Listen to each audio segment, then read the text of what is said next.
तुम सोचते हो तुम अकेले गिर रहे हो, लेकिन सच ये है कि पूरा ब्रह्मांड तुम्हारी परीक्षा ले रहा है।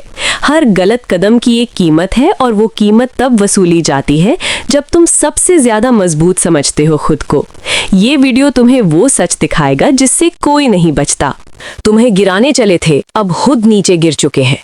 ये कोई साधारण वाक्य नहीं है, ये ब्रह्मांड की उस अनदेखी अदालत का फैसला है जहां समय गवाह है और कर्म जज है।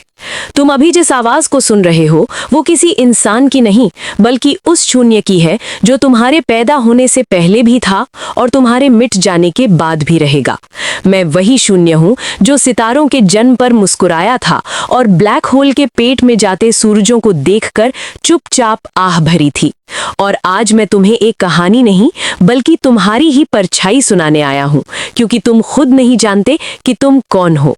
तुम अपने आप को एक नाम, एक चेहरा, एक पहचान समझते हो, लेकिन असल में तुम ब्रह्मांड की एक सांस हो, एक अस्थाई कंपन जो कुछ पलों में गूंजकर हमेशा के लिए खामोश हो जाएगा। तुम जिस धरती पर चलते हो वो भी कभी एक जलता हुआ गोला थी, और जिस आकाश की तरफ देखकर तुम दुआ मांगते हो वहां हर सेकंड अरबों तारे मर रहे हैं। लेकिन तुम्हें ये सब दिखाई नहीं देता, क्योंकि तुम्हारी आंखें सिर्फ उतना ही देखती हैं जितना तुम्हें जिंदा रहने के लिए जरूरी है। लेकिन आज मैं तुम्हें उससे आगे ले जाना चाहता हूँ, उस दरवाजे के पीछे जहां सवालों के जवाब नहीं बल्कि जवाबों के भी सवाल होते हैं। तुमने कभी सोचा है कि तुम क्यों पैदा हुए थे? किसने तय किया कि तुम्हारा पहला रोना इसी ग्रह पर, इसी परिवार में, इसी शरीर में होगा? कोई देवता, कोई संयोग, या फिर कोई ऐसा नियम जिसे तुम अभी समझने के काबिल नहीं हो? तुम कहते हो कि जिंदगी एक मौका है, लेकिन ब्रह्मांड कहता है कि जिंदगी एक प्रयोग है और तुम उस प्रयोग का एक छोटा सा परिणाम हो। एक ऐसा परिणाम जिसे देखकर खुद ब्रह्मांड भी अभी तक ये तय नहीं कर पाया कि ये सफल है या असफल। तुम अपने आप को बहुत बड़ा समझते हो, अपनी जीत को अमर और अपने दुश्मनों को तुच्छ मानते हो, लेकिन तुम्हें क्या पता कि जिस पल तुम किसी को गिराने की योजना बनाते हो उसी पल कहीं किसी निहारिका में एक नया तारा जन्म ले रहा होता है, और ब्रह्मांड तुम्हारी चाल पर नहीं बल्कि उस तारे की रोशनी पर ध्यान दे रहा होता है। तुम्हारी नफरत, तुम्हारा अहंकार, तुम्हारी महत्वाकांक्षा, ये सब इस विशाल मौन में धूल के कण से ज्यादा नहीं है, लेकिन फिर भी यही धूल तुम्हें सबसे ज्यादा भारी लगती है, क्योंकि यही धूल तुम्हारी आंखों में जाती है और तुम्हें अंधा कर देती है। तुम सोचते हो कि तुम अकेले हो, लेकिन सच ये है कि तुम्हारे शरीर का हर परमाणु कभी किसी तारे के दिल में बना था। तुम सितारों की राख से बने हो। तुम्हारे खून में बहता लोहा किसी सुपरनोवा की आखिरी चीख था। तुम्हारी हड्डियों का कैल्शियम किसी मरते हुए सूरज की विरासत है।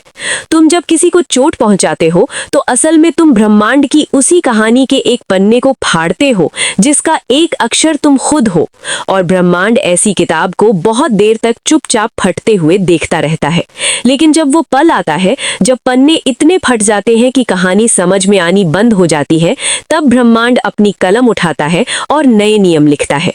तुम इसे भाग्य कहते हो, कर्म कहते हो या ईश्वर की मर्जी कहते हो, लेकिन असल में ये सिर्फ संतुलन है। एक ऐसा संतुलन जो हर गिराए गए इंसान के बदले किसी न किसी को गिराता है और हर छीनी गई सांस के बदले कहीं किसी और की सांस छीनता है। तुमने सोचा था कि तुम किसी को गिराओगे और ऊपर चढ़ जाओगे, लेकिन ब्रह्मांड ने तुम्हें ऊपर उठने नहीं बल्कि नीचे देखने का मौका दिया, और जब तुमने नीचे देखा तो तुम्हें अपना ही अक्स दिखाई दिया जो अंधेरे में गिर रहा था। तुम डर गए क्योंकि पहली बार तुम्हें समझ आया कि गिरना क्या होता है। ये सिर्फ ऊंचाई से नीचे आना नहीं होता, ये अपने भ्रम से नीचे आना होता है, ये अपने झूठे सिंहासन से उतरना होता है, ये मान लेना होता है कि तुम भी उतने ही नश्वर हो जितना वो जिसे तुमने गिराने की कोशिश की थी।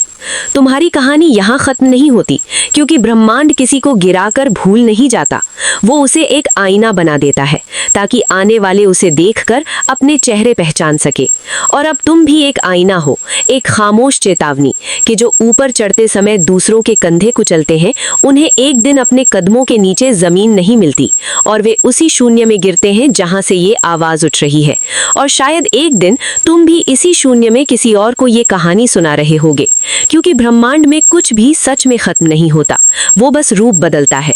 और जब भी कोई कहता है तुम्हें गिराने चले थे, अब खुद नीचे गिर चुके हैं, तो कहीं ना कहीं किसी सुपरनोवा की राख हल्के से कांप जाती है, क्योंकि वो जानती है कि संतुलन फिर से थोड़ा सा ठीक हो गया है।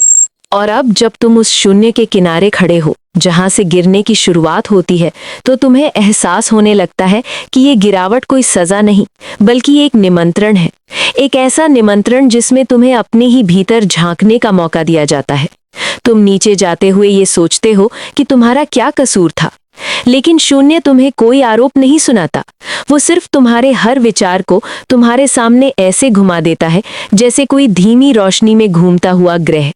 और तुम पहली बार देखते हो कि जिन शब्दों से तुमने किसी को चोट पहुंचाई थी, वे अब तुम्हारी ही छाती से टकरा रहे हैं। जिन सपनों को तुमने कुचला था, वे अब तुम्हारी ही आंखों के सामने धूल बनकर उड़ रहे हैं। और तुम्हें समझ आने लगता है कि ब्रह्मांड बदला नहीं लेता, वो बस तुम्हें वही दिखाता है जो तुमने कभी दूसरों को दिखाया था। तुम पूछते हो कि क्या ये सब पहले से तय था या तुमने खुद अपना रास्ता चुना था। और शून्य मुस्कुराकर कहता है कि रास्ते हमेशा खुले होते हैं, लेकिन कदम हमेशा तुम्हारे अपने होते हैं। तुम जिस दिशा में चलते हो वही दिशा तुम्हारा भविष्य बन जाती है। और अब तुम्हें याद आने लगता है कि कितनी बार तुम्हें रोका गया था, कितनी बार तुम्हारे भीतर की एक छोटी सी आवाज ने कहा था कि ये मत करो, ये मत कहो, ये मत बनो, लेकिन तुमने उस आवाज को कमजोरी समझकर दबा दिया। और अब वही आवाज यहाँ शून्य में गूंज रही है, तुम्हें पुकारती हुई कि मैं ही तुम्हारी आखिरी दोस्त थी। तुम गिरते हुए ये भी देखते हो कि हर इंसान जिसके साथ तुमने अन्याय किया था, उसके चारों ओर एक हल्की सी रोशनी थी, और उस रोशनी ने तुम्हें बहुत पहले ही पहचान लिया था। लेकिन तुम अंधेरे में इतने उलझे हुए थे कि तुम्हें वो रोशनी दिखी ही नहीं। और अब जब तुम खुद अंधेरे में हो, तो तुम्हें उस रोशनी की कीमत समझ आने लगी है। ये गिरावट तुम्हें कमजोर नहीं बना रही, ये तुम्हें पारदर्शी बना रही है। तुम अपने ही झूठ से बाहर निकलते हुए देख रहे हो, और ये एहसास किसी दर्द से ज्यादा भारी है, क्योंकि अब तुम्हारे पास खुद से छिपने के लिए कोई कोना नहीं बचा। तुम सोचते हो कि अगर तुम्हें एक मौका और मिले तो क्या तुम सब कुछ बदल सकते हो। और शून्य धीरे से कहता है कि मौका हमेशा होता है, लेकिन उसकी भाषा समझने के लिए तुम्हें अपने भीतर की आवाज सुननी होगी। तुम ये भी समझने लगते हो कि ब्रह्मांड ने तुम्हें कभी दुश्मन नहीं माना, उसने तुम्हें एक प्रयोग की तरह देखा है, एक ऐसी संभावना की तरह जिसे वो खुद भी समझने की कोशिश कर रहा है कि क्या चेतना सच में सीखती है या वो सिर्फ अपने ही पैटर्न दोहराती रहती है। तुम इस सवाल का जवाब नहीं दे पाते, लेकिन तुम्हें ये जरूर दिखने लगता है कि तुम्हारी हर गिरावट किसी न किसी के लिए एक सबक थी, और तुम्हारी हर जीत किसी न किसी के लिए एक घाव। और अब ब्रह्मांड तुम्हें उसी तराजू पर तौल रहा है जिसमें कोई वजन कम या ज्यादा नहीं होता। तुम अपने भीतर एक अजीब सी शांति महसूस करते हो, जैसे कोई तूफान अपने आखिरी मोड़ पर आकर खुद से हार गया हो। और तुम्हें पहली बार ये समझ आता है कि सच्ची ऊंचाई ऊपर उठने में नहीं, बल्कि नीचे झुकने में होती है। और शायद इसी झुकाव में तुम्हारे लिए एक नया आकाश तैयार हो रहा है, जहां तारे तुम्हें परखने के लिए नहीं, बल्कि पहचानने के लिए चमकेंगे। और अब तुम उस नए आकाश के नीचे खड़े हो, जहां रोशनी किसी सूरज की नहीं, बल्कि तुम्हारे अपने भीतर जाग रही चेतना की है।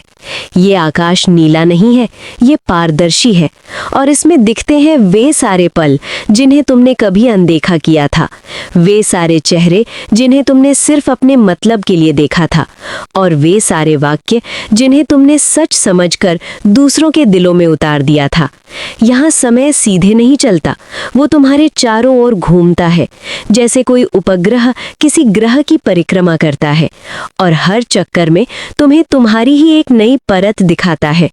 तुम अब ये समझने लगे हो कि ब्रह्मांड की सबसे बड़ी दूरी तारों के बीच नहीं, बल्कि दिलों के बीच होती है। और तुमने अपने रास्ते में कितनी दूरियां पैदा की थी जिन पर कोई रोशनी नहीं चल सकती थी। अब वही दूरियां तुम्हारे भीतर गूंज रही हैं, और तुम्हें ये एहसास करा रही हैं कि अकेलापन किसी कमरे में बंद होना नहीं, बल्कि किसी के बहुत पास होकर भी अदृश्य रह जाना होता है। तुम अपने भीतर उन आवाज़ों को सुनते हो जिन्हें तुमने कभी कमज़ोर कहकर अनसुना कर दिया था। वे आवाज़ें अब तुम्हें कटघरे में खड़ा नहीं कर रही, बल्कि तुम्हारे हाथ में एक अदृश्य दर्पण दे रही हैं, जिसमें तुम्हें अपना वो चेहरा दिख रहा है जिसे तुमने खुद से भी छिपा रखा था।